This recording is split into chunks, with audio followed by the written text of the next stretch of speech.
Does Nintendo ignore Sarasaland, home of Princess Daisy? It's a very simple question that feels very trivial on the surface, but now that Daisy has definitely worked her way up in the standings of Mario characters, being playable in first Mario Run and later Mario Wonder, I think it is a relevant one. After all, it is her home region, it's her Mushroom Kingdom, and for how often we see the literal home of Princess Peach, we rarely ever get a look at where Daisy resides. But is that the result of blatant ignoring? Or has everyone seemingly forgotten what Sarasaland actually is?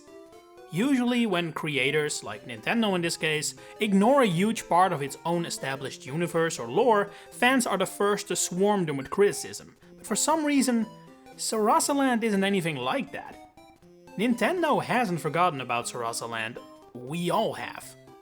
Daisy is not and has never been a desert princess, no matter how much fan art is drawn of her in her oasis outfit.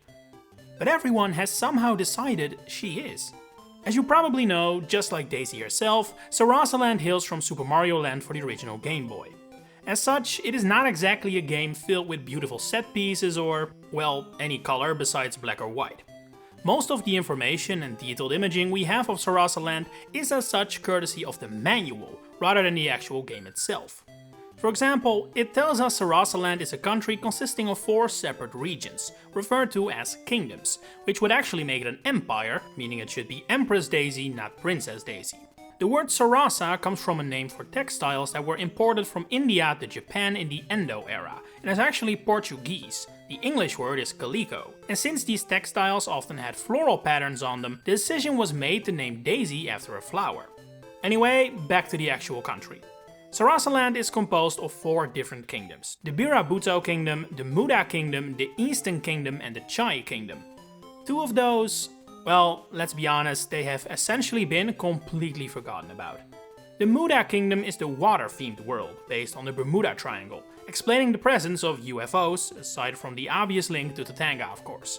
While I don't think this world has literally ever been referenced again, it does at the very least stand alone as the only location in the entire Mario series where you can use the Marine Pop, the submarine from the game.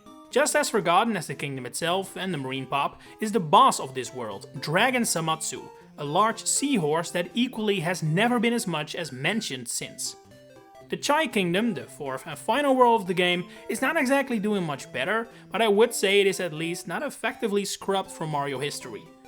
This land is based on feudal China, which was a completely novel theme at the time, but has since reappeared here and there, although a connection to the Chai Kingdom has never been established. What does help this place out though is the fact that Tangas fought here in the Sky Pop, which is slightly more memorable than its underwater cousin. And surprisingly enough, its music, which has very sparingly seen some repeated usage. In 2015, it was included in the 30th anniversary Mario music CD, and elements of its theme were also reused in the music for Dragon Driftway, the course from Mario Kart 8, which is Chinese themed, so maybe this is actually the Chai Kingdom, who knows. But any influence these 2 should have had on the portrayal of Sarasaland has essentially been entirely forgotten, not just by Nintendo, but by us as well. When we think of Sarasaland, we don't actually think of Sarasaland. We think of the Birabuto Kingdom, with a hint of the Eastern Kingdom. The latter is really only remembered for their introduction of Toko Toko and Batadon, which have kinda been relocated from their Eastern Island-inspired region of the Eastern Kingdom to the Birabuto Kingdom, or as you probably know it today, just Sarasaland. Cause that's what it is. Birabuto Kingdom is Super Mario Land's first world and is, surprise surprise, desert themed. It's the home of the pyramids we often see near Sarasaland now, the lion-inspired enemy Gao and their larger variant that serves as boss, King Totometsu, and even its world music has essentially just become Super Mario Land's main theme, to the point some games that feature it actually straight up call it that, when it really isn't. The Birabuto Kingdom has pushed the other 3 kingdoms into complete obscurity and taken over the role of Sarasaland entirely by itself. And part of that is surely the result of the marketing at the time. Several advertisements for Super Mario Land literally described the game as delving into the secrets of ancient Egypt. Quite a stretch that. And the box art of the game would make you think the entire story is set inside a desert when it's really only the first world. But even then, it is a fact that when the game initially released, Birabuto and Sarasaland weren't as synonymous as they are now. So how did this change over time? Well, at first it was definitely a case of Sarasaland being ignored rather than misrepresented. Super Mario Land 2, 6 Golden Coins, does allude to the region and continues where the first game left off, but that's about it. From there on out, Sarasaland was entirely confined to Daisy's profile descriptions. Whenever it was necessary to explain who Daisy was, the country got a mention. Although, even that was screwed up sometimes. The Daisy trophy in Smash Bros. Melee refers to Sarasaland with a hyphen in the middle, a very unique spelling. And according to Mario Superstar Baseball, Daisy is the princess of Sarasaland.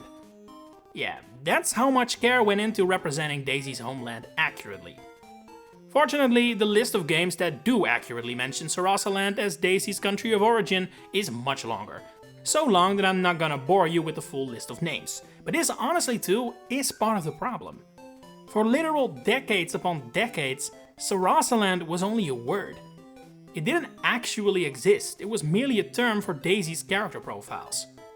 Whenever an actual Daisy-themed location was introduced, like Daisy Cruiser or Daisy Circuit or Daisy Hills, there wasn't a hint of Sarasaland or a Super Mario Land reference in sight. And so, slowly but steadily, Sarasaland became less of an actual location that had previously been depicted in the Mario series, and more of an enigmatic, never-before-seen part of Daisy's history that even fans weren't entirely sure how to depict. The first time, as far as I can find, of Sarasaland being at least sort of presented as an actual location was in Super Mario Maker, which featured an event course to unlock the Daisy mystery costume called Adventure in Sarasaland, which is obviously not actually Sarasaland, but it is meant to represent it at least. This is actually the only time something resembling Sarasaland has been recently depicted as anything but a desert, although it could be argued that is only because of the limitations of Mario Maker 1 rather than an actual creative decision to not depict Sarasaland as such. Only when we get to the Switch era does what is essentially a rewrite of Sarasaland actually happen. Possibly as a result of the internal desire to make Daisy a more important character, just to widen out the roster of playable female characters I presume, Super Mario Land and its themes repeatedly passed the drawing tables for Super Mario Odyssey. There is art depicting King Totomesu, the Moai statues from the Eastern Kingdom make an appearance in early concept art, and the Moai species found in the final game are awfully similar to the Toko Tokos from Super Mario Land. But it shouldn't be a surprise at this point, there is zero evidence to suggest that these elements were ever meant to appear somewhere else but the Desert Kingdom. For King Totomesu, that makes sense. He was originally the boss of Birabuto Kingdom, but this is, at least behind the scenes, the first time the Moai statues of Eastern Kingdom are relocated to a desert region, which is now really just everything that remains of Sarasaland. And then there is of course the final nail in the coffin, you know what I'm talking about. Mario Kart World. Shy Guy Bazaar and Desert Hills have been redesigned to form what I guess can best be described as a mini Sarasaland, or rather mini Birabuto Kingdom, except now with, well, once again the Eastern Kingdom influences, but most of all, a palace dedicated to Daisy in a very clear desert style, despite Super Mario Land actually stating Daisy's castle is a regular castle located in the center of the four kingdoms, perfectly neutral. Unforgivable this of course. I mean, don't get me wrong, I take any Super Mario Land nod over no Super Mario Land nods, but I do find it interesting how nearly everyone appears to be in agreement that this area of Mario Kart World is a love letter to Sarasaland and Daisy's homeland, when really, it's not. It's like celebrating American culture with a festival dedicated to Alaska and then artificially placing some Florida gators in there like they've just always been there. I get it, Super Mario Land sold itself as a desert-themed Mario game, and ever since then, Sarasaland has been more of a word than an actual location.